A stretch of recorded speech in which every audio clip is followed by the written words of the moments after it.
Hello everyone, कैसे हैं आप लोग। Welcome to English point and this is Kaushal. तो आज की क्लास में आर्टिकल एक्सरसाइज है। क्लास यूजफुल होगी क्लास 6 to 12 तक के स्टूडेंट के लिए। फिल इन द ब्लैंक्स हैं, सिंपल से सेंटेंसेज हैं जो बार बार रिपीटेडली एग्जाम्स में पूछे जाते हैं। तो बिना देरी के क्लास को स्टार्ट करते हैं। अभी तक शेयर नहीं किया है तो जल्दी से आप पहले क्लास को शेयर जरूर कर दें। सबसे पहला सेंटेंस है sentence number 1, the train left our एगो, यानी कि ट्रेन चली गई। कब चली गई? 1 घंटे पहले।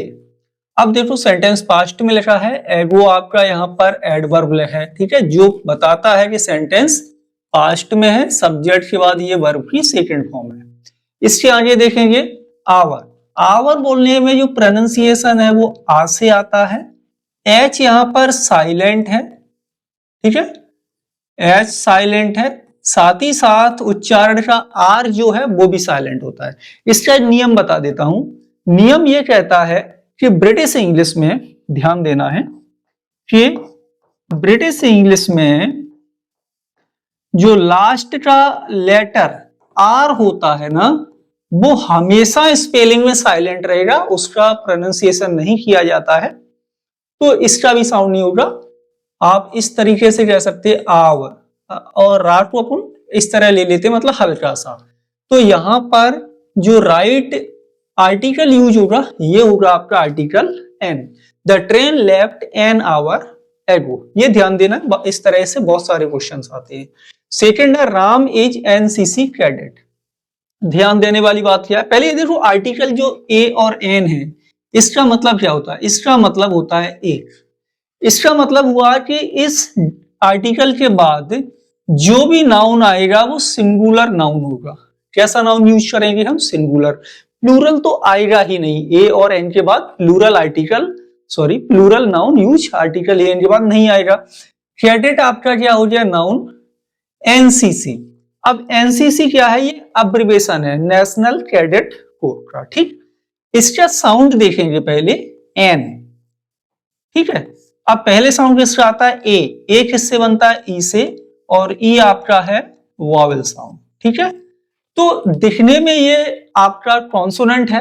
आर्टिकल ए नहीं लगाना है यहां पर आर्टिकल एन का प्रयोग किया जाएगा कि Ram is an NCC cadet. Okay, last में आप लोग अपना टोटल स्कोर जरूर बताना कि आज की क्लास में टोटल स्कोर आपका क्या है। नेक्स्ट तीसरा सेंटेंस है, माई ब्रदर इज इंजीनियर। नियम क्या है यहां पर यह है कि यदि जब भी हम किसी व्यक्ति का प्रोफेशन, क्या बताते हैं? प्रोफेशन, जॉब, जब भी हम किसी व्यक्ति का प्रोफेशन कि वो कार्य क्या करता है, जॉब क्या है उसका, यह बताने के लिए आपको डेफिनेट आर्टिकल नहीं लगाना है। इनडेफिनेट आर्टिकल ए या एन का प्रयोग करेंगे। तो इंजीनियर से पहले आर्टिकल एन का प्रयोग होगा।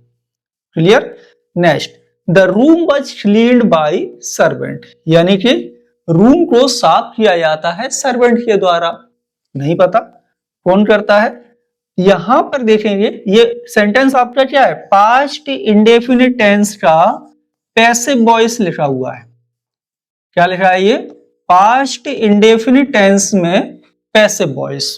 सर्वेंट सिंगुलर नाउन है, तो यहां पर क्या होगा? Article a. यह तो समझ में नहीं आ रहा है कि कोई डेफिनेट सर्वेंट आके रूम साफ करता है, तो यहां पर इंडेफिनिट लगाएंगे। नेक्स्ट सेंटेंस है 5, dash elephant is very huge animal. अब ये क्या हुआ? अब यहां पर जो एलिफेंट वर्ड है, पहले तो ये देखो वॉवेल साउंड, आपका वॉवेल लेटर भी है, साउंड भी है, सिंगुलर नाउन है, ठीक है। अब देखो कि हम जनरल बात कर रहे हैं। जनरल बात कर रहे हैं तो क्या है? एन एनिमल, यानी कि एन एलिफेंट, इसका मतलब हुआ any elephant. An means any, कोई भी एलिफेंट होगा वो क्या होगा? एक ह्यूज एनिमल होगा, एक विशाल एनिमल होगा, बड़ा जानवर। अब यहां देखो एनिमल सिंगुलर नाउन है आपका, ह्यूज आपका क्या हो गया? ये एडजेक्टिव है, ठीक है।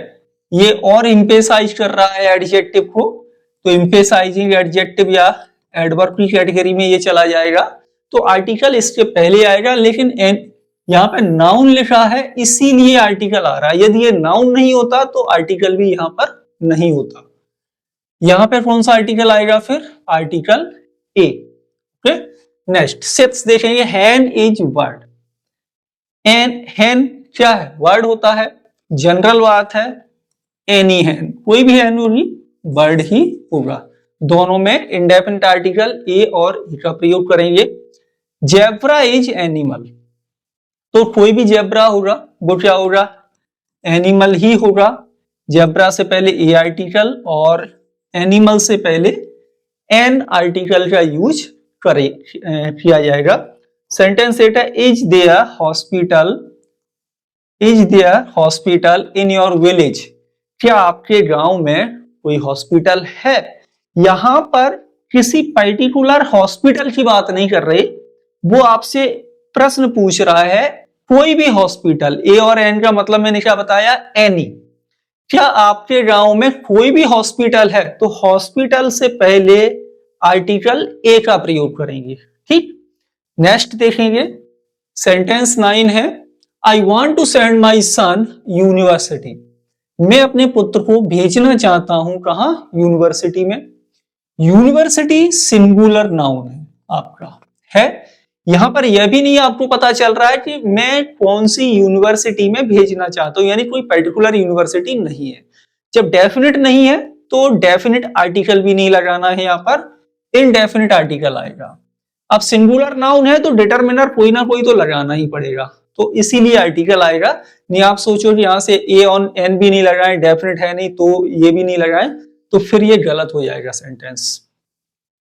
सेंटेंस 10 है, ही इज ऑनेस्ट बॉय, क्या है? Boy singular noun. ऑनेस्ट हो गया आपका एडजेक्टिव। ठीक, ऑनेस्ट क्या हो गया? एडजेक्टिव। तो ऑनेस्ट में आपका एच जो है ना वो साइलेंट है, साउंड किससे आता है? ओ से, ऑनेस्ट। ठीक है, तो आर्टिकल आएगा एन। सेंटेंस 10 का। 11 में, Edison was intelligent boy, Edison intelligent लड़का था। बॉय सिंगुलर नाउन है, डिटरमिनर लगाना पड़ेगा।